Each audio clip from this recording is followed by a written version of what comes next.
Assalamualaikum warahmatullahi wabarakatuh. Teman-teman, kembali lagi bersama saya.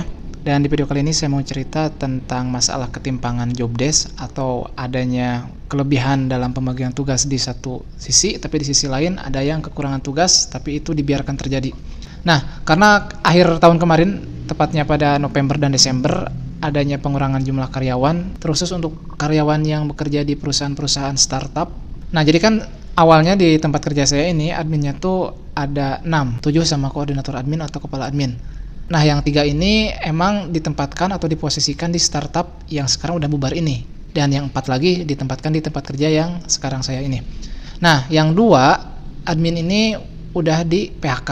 Dan yang satunya lagi dipertahanin, rencananya mau dijadikan kepala admin di suatu tempat gitu. Namun sebelum dia menjadi kepala admin, karena dia belum menguasai sepenuhnya materi-materi job desk dari ketiga admin yang ada di sini, yakni admin gudang, admin fakturis, admin piutang, dan kasir. Karena dia belum sepenuhnya menguasai itu, maka dia selama 2 bulan harus mengikuti pelatihan di sini. Ternyata admin yang mengikuti pelatihan ini itu kebanyakan membantu saya, karena setelah dicek and recheck, ternyata yang keteteran kerjaan itu adanya di saya. Maka ketika saya beberapa waktu lalu membuat video tentang adanya kesenjangan dalam pembagian job desk, itu tidak hanya klaim saya pribadi ya, itu sudah terbukti dengan adanya teman yang lebih banyak membantu saya dibandingkan membantu yang lain.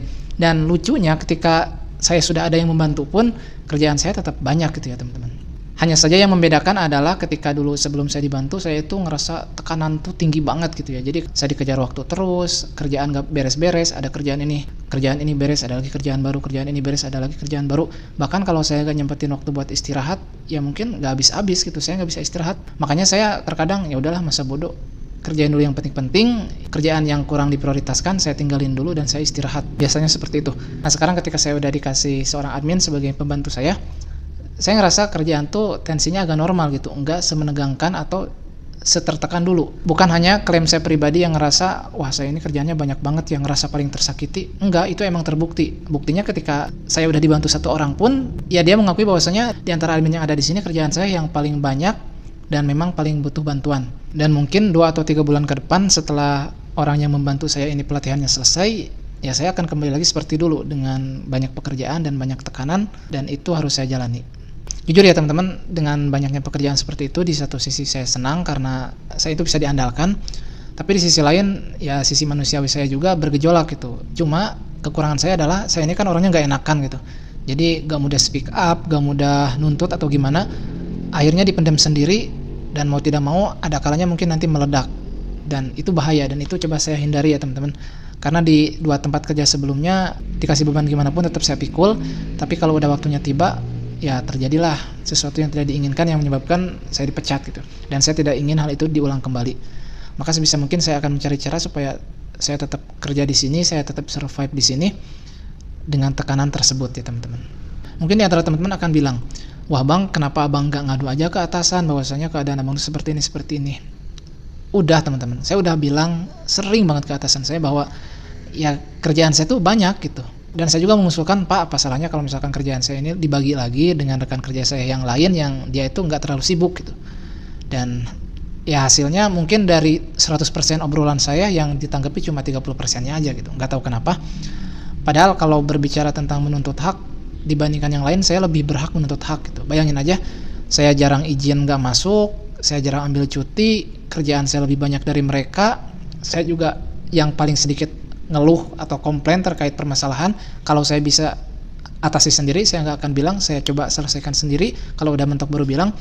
Tapi ketika saya punya usulan, ketika saya punya masukan, punya ide, punya keluhan, itu seringnya nggak didengar gitu. Gimana nggak sakit hati ya teman-teman? Seolah-olah saya tuh kayak anjing peliharaan aja gitu, dikerjain terus-terusan tapi posisinya hina, nggak kayak kucing yang modal lucu aja, itu disayang banget gitu. Di antara beberapa contoh usulan yang saya usulkan itu tidak didengar, tapi ketika orang lain yang bilang itu didengar. Contohnya, dulu tuh kan ada yang namanya direct atau kiriman langsung dari pabrik ke toko yang kerjasama dengan kita. Dulu saya bilang bahwasanya harusnya kiriman dari pabrik yang dikirim ke toko langsung itu, si pihak toko ngerekap, baru rekapannya dikasih ke saya. Baru setelah itu saya input dan saya fakturkan. Saya bilang begitu saat itu bukan karena saya malas ngerekap atau gimana ya teman-teman, karena memang kerjaan saya tuh udah padat saat itu ya. Tapi itu nggak didengerin. Tapi setelah itu si kerjaan saya ini dioper gitu ya ke rekan admin yang lain, dan kebetulan si rekan admin yang lain ini orangnya tipe-tipe yang cepat speak up gitu, apa-apa tuh bilang gitu, nggak kayak saya nggak enakan. Ketika dia yang megang, kemudian dia ngeluh masalah itu, langsung dikabulin gitu. Maksud saya tuh, kenapa dulu pas saya yang bilang nggak didengerin, tapi ketika dia yang bilang didengerin gitu. Kemudian contoh usulan yang kedua, jadi saya tuh saat itu pernah bilang, Pak, gimana kalau misalkan saya mau belajar kerjaan yang ini, supaya nanti kalau misalkan ada jadwal pulang sore atau ada cuti, Bapak nggak usah turun tangan, saya aja yang ngerjain. Atau misalkan tim admin yang lain juga bisa melakukan hal itu ketika saya nggak masuk gitu. Tapi apa?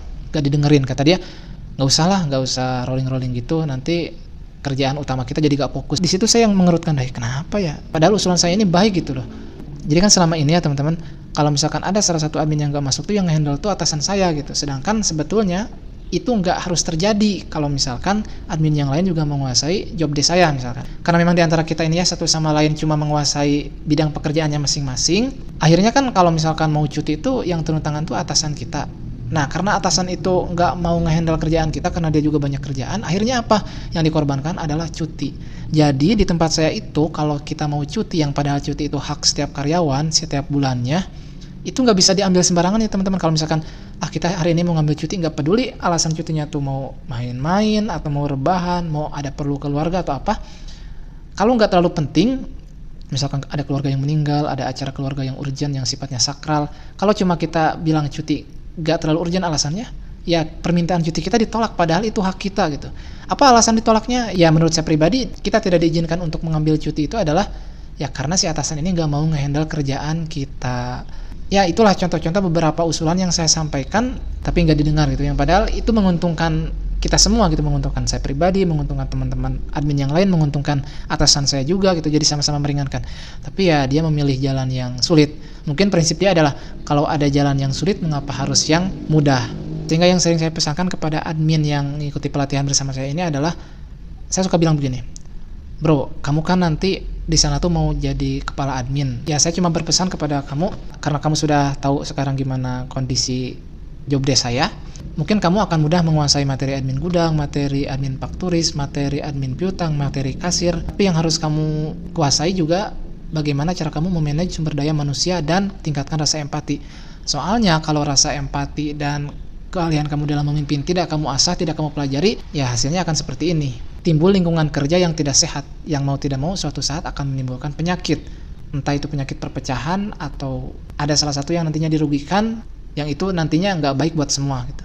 Itu yang selalu saya bilang dan pesankan kepada orang yang membantu saya atau admin yang sedang mengikuti pelatihan ini. Kemudian juga yang saya pesankan kepada admin yang sedang pelatihan ini adalah selalu dengarkan setiap orang. Jangan sampai hanya mendengarkan orang-orang yang dia itu mudah speak up, gampang ngeluh dan sebagainya.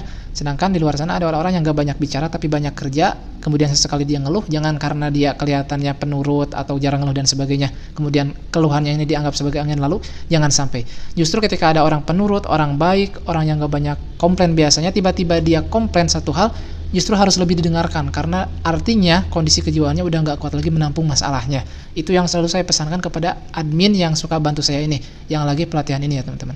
Mungkin lebih tepatnya video kali ini isinya curhat, tapi mudah-mudahan ada manfaatnya ya bagi teman-teman, khususnya bagi teman-teman yang nantinya mungkin mau jadi atasan. Skill ini jauh lebih penting dibandingkan skill menguasai materi kerjaan teman-teman ya. Kalau teman-teman bisa mengerti keadaan orang lain, bisa mengerti perasaan orang lain, bisa berempati, bisa bersimpati, maka saya jamin karir teman-teman akan mulus. Ya meskipun banyak rintangan, tapi saya yakin teman-teman bakal jadi orang besar. Oke, sampai jumpa di video berikutnya. Semoga ada manfaatnya. Di sini saya tidak berniat menjatuhkan salah satu pihak atau mencemarkan nama baiknya. Di sini saya hanya ingin teman-teman mengambil pelajaran dari kejadian ini. Jangan dilihat siapa yang saya bicarakan, tapi yang saya harapkan teman-teman cukup mengambil pelajaran dari kejadian ini. Sampai jumpa di video berikutnya. Assalamualaikum warahmatullahi wabarakatuh.